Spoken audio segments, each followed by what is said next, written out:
Добрый день, меня зовут Ермаков Сергей. Я практикующий психолог, исследователь, поэт, автор и разработчик природно-ориентированной психологии и психотерапии. И если хотите узнать подробнее, что это такое, в описании к видео есть ссылка. Обязательно переходите и посмотрите. А сегодня поговорим об одном из стереотипов, который звучит как «я устал или устала быть сильным или сильной». И в процессе разговора я покажу вам, что это на самом деле полная ерунда, не имеющая ничего общего с реальностью. Никаких длинных речей здесь записывать не придется. Все, что нужно для понимания, находится на поверхности. А начнем с прояснения природы силы.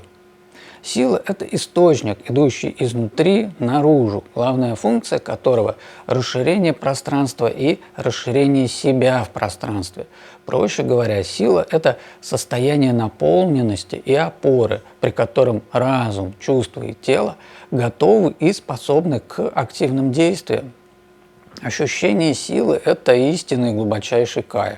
Каждый, кто ощущал свою силу хотя бы в чем-то, точно знает, что это за ощущение и что его спутать ни с чем невозможно. Поэтому выражение «я устал быть сильным» – это оксюморон какой-то.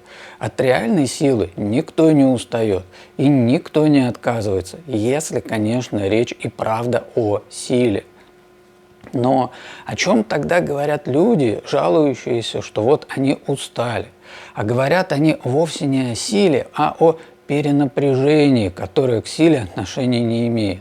По сути, перенапряжение – это антипод силы в том смысле, что представляет из себя воронку снаружи внутрь, засасывающую в себя все, пытающуюся найти опору хотя бы в чем-то, но не получающую в итоге ничего, кроме кучи проблем и крушения всех планов и целей.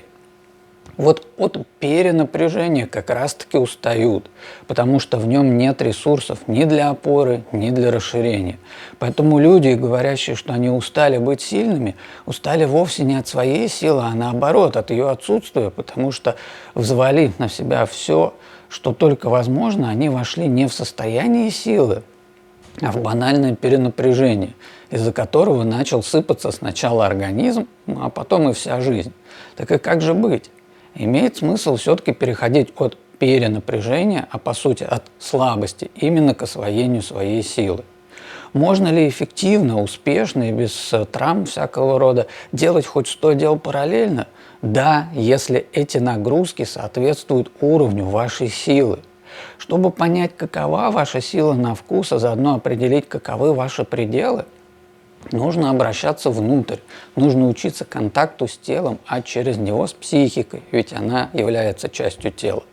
Познав ощущение своей силы, ну уж поверьте, вы никогда не скажете «я устал быть сильным», потому что когда человек может что-то сделать, он даже не задумывается об этом, а просто делает. И вот на этой ноте будем разговор завершать. Я благодарю всех, кто досмотрел видео до конца, и напомню, что если вам необходима психологическая помощь, обращайтесь. У меня обширный опыт успешной работы с проблематиками коррекции, перенапряжения и формирования силы в том числе.